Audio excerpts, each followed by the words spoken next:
Doing? Josh here from Small Business Revolution. Hey, I'm super excited to be able to drop these little mini videos here and there. We're gonna be doing some deeper dives, get into some topics that I think are super relevant, and it's gonna be like a quick hit, get into some grimy stuff, and then let's talk about it, right?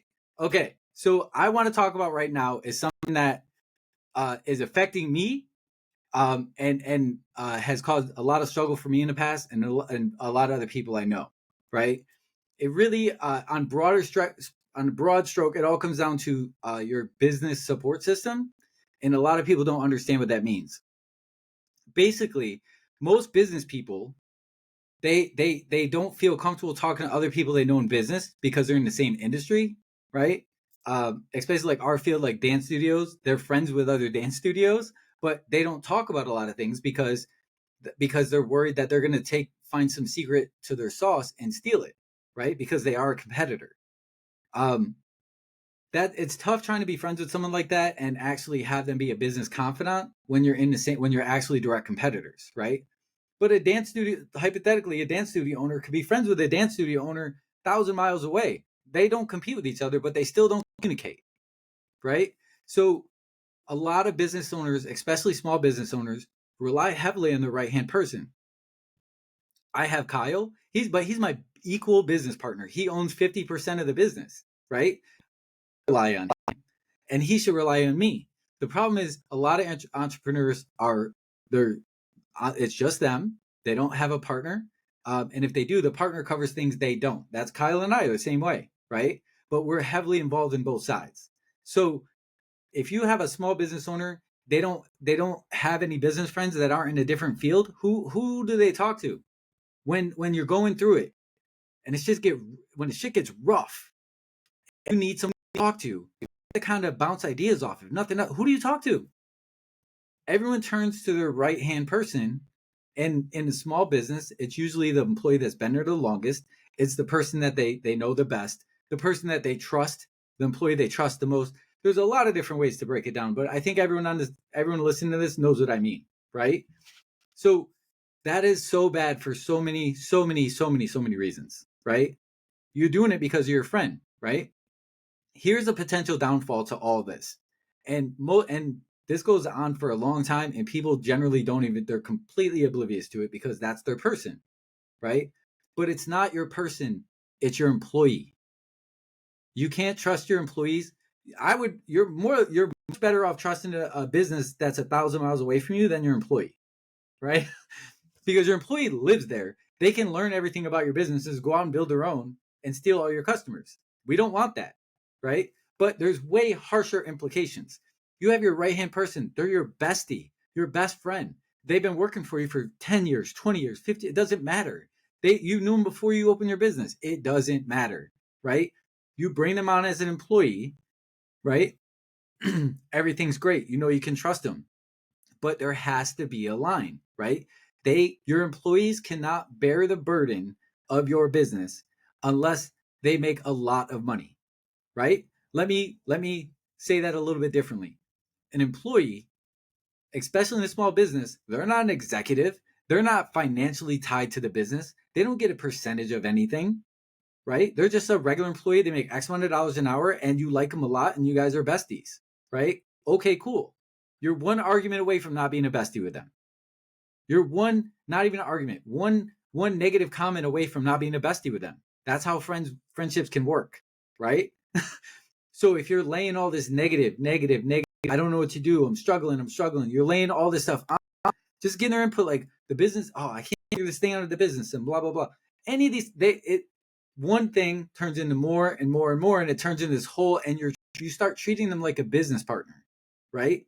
But there's nothing in it for them except your friendship, right? And when I'll speak for myself personally, when I'm helping somebody with a business as an employee and I do something that helps them and makes some kind of a positive impact, even if it's just being there for them all the time on their bitching post, right? Then when things get good, they either don't share the good things because they don't want you to know how well they're doing, but why not? They're your bestie, right? Okay, cool. So you tell them everything. Awesome. That's even worse because now there's resentment. because now you went from struggling to now you're making hundreds of thousands of dollars a year more than you were before. Hypothetically, you can put any number in there you want. You're making that extra 10 grand a year, or your business goes from struggling to like, dude, we're doing okay. And they're like, awesome. Where I don't get compensated for that. Oh, okay. Well, you're my bestie, and now that's job security. No, fuck that. It's not their job to create job security. That's your job to create job security for your employees. Don't put the onus on them. Stop putting the shit on them. These people are they're bearing the burden of your business. They're going home. They can't get it out of their head because they care about you and they care about the place they work. That's why they work there. That's why you know you can trust them, because they care about your company. Don't take advantage of it. It's going to create problems. It's going to put them in a bad place. It's going to make them feel negatively like, cool, okay, your employees, you share the burdens of your business because you can't bear you need an outlet. You need a second brain sometimes. You need a third brain sometimes. You need creative input from somebody who understands. And you feel that that's your employee, but they do have some input, but they're not the right person. Well, first of all, you know what? Forget all this. First of all, they don't own a business, right? If they knew how to do what you're trying to do, they wouldn't be your employee. They've never run a business. They have no idea what they're doing. And if you don't know what you're doing, that's fine. You need to find a support system that does, right? Your employees are bringing the stuff home. They're wearing that burden. They go home, they think about it because they care about you, they care about your business. They go home, they wear the burden of that, and they think about it, and it eats at them because now they're not only concerned about you, they also, it starts creating a lot of concern for the business because again, they don't understand business and they're not business owners. So they don't know that this is not the writing on the wall for the end is coming. They don't get that, right? So they will never tell you that. That's the other side. No matter how much they love you and trust you, they will not tell you how they're feeling. They're not going to tell you that is real heavy and they don't know how to deal with it. They won't tell you this. They won't tell you that. They won't tell you in the end. Like in the end, they're not going to be like, so I've been through all this with you, struggling with you for the last 2 years, being your person. And now things are good and you're not going to take care of me. They're not going to, who would say that to someone that they care about? Most people don't have the guts. I would, I have, right? But I'm a little bit different. I'm built different, Kyle says, right? So at the end of the day, you cannot put this on your employees, right? Not unless you're planning on I have employees that I'm bringing on my business as we speak that are going to be a part of my executive team. They're going to be a part of my core, right? My core 5, I call it, right? They're going to be part of that. That's a wildly different conversation with them because they're part of it, but they're getting compensated accordingly, right? Like they have extra compensation. That's why they're bearing that burden. They're being compensated for it, right? And they still will never bear the whole burden. Let's spin this a different direction, right? Talk about my wife. My wife loves me. She supports me 100% all the way through. She is my person. I cannot put this burden on her, right? You don't want your spouse thinking that you're struggling and your business is a bad idea and it's not going to work. And they start having all the same concerns because guess what? They don't own a business either. They're not, well, technically they do, but they're not a business person, right? They're not a business minded person, even only from the knowledge they have from you. So when you're talking to your wife, you're basically talking to yourself, hypothetically speaking. Any other input, they're in a different world, even if they are a business person, right? If like hypothetically, if your wife already owns a business and now you're going to open your own, take the lead from her. And that's going to be a little bit sticky if you guys are communicating on stuff and giving each other actual advice, right? So, in the end, it really comes down to you need to create a community for yourself of business people. I have business friends in all different arenas, right? None in my business world in what I do, but I have business friends in types of businesses I deal with. And I have lots of other friends in lots of other fields, from tech guys to this, to that, and everything else, right?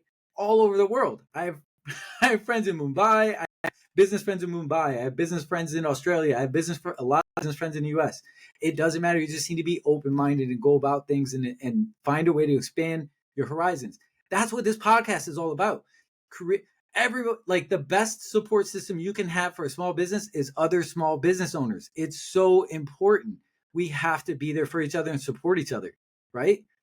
Surround yourself with people that have been doing it longer than you and are more successful than you. That's the best advice anybody in business that will give you. Everybody will probably tell you the same thing, but surround yourself with more successful people than you in one way, shape, or form, and then keep looking to grow your business and expand, and you learn from them and you can get advice from them because they're ahead of you, so to speak, just in a different world. But all this stuff is it's all common out. There's so many, it's all the same shit. It's just microed out to a different niche. That's all. The core is the same.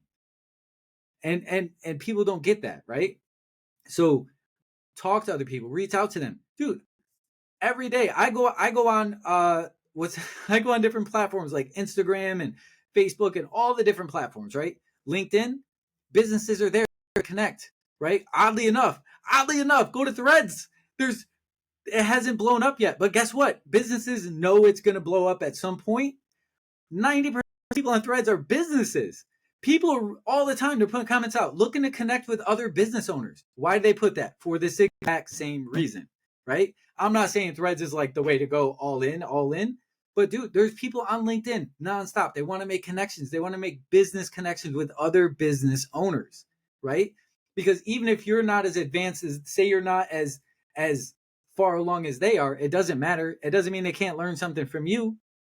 Kyle just got into business, bro. He's only been in business for a couple of months, and he's learned from me. And then in the last 3 months, you know how, and we maybe 6, 8 months, right? In the last 3, 4 months, I can't even begin to tell you all the things I've learned from him, right? It's being open-minded, thinking outside the box, and really like leaning into that, right? Dude, go out there, make connections, spread love, talk about different things that are relevant to business. Look for things like that. Get involved. Start communicating with people on chats that somebody else put up, right? They'll respond back and forth, and then you guys will. That's how those relationships start, right? So spend 10, 15 minutes trying to do that. That's it. And remove this burden from all the people in your life that you love and care about. Your employees, keep them happy. Your family, your wife, even sometimes even your business partner. I have these connections. I have a business partner. Kyle has business connections too that I don't have connections with. It's all a matter of finding the right mix for you, but lean in the right way when you're going to look for it. And it has got to be away from your employees, and it has got to be away from your wife or your husband or your significant other. I apologize. There's so many PC things out there. I apologize. I didn't mean to offend anyone, but I was referring to myself specifically. So anyways, go out there, spread some love, have some communications, connect with me on all my socials, right? Small Business Revolution and my Dance Locker. Connect with us, guys, right? Message me. Any message that comes through there, I have access to and get notified of. That's there, and I jump on any communication from any business owner ever. It doesn't matter what you want to. You want to talk about the color of the sky? I'll talk to you about the color of the sky. All right, guys, got to go.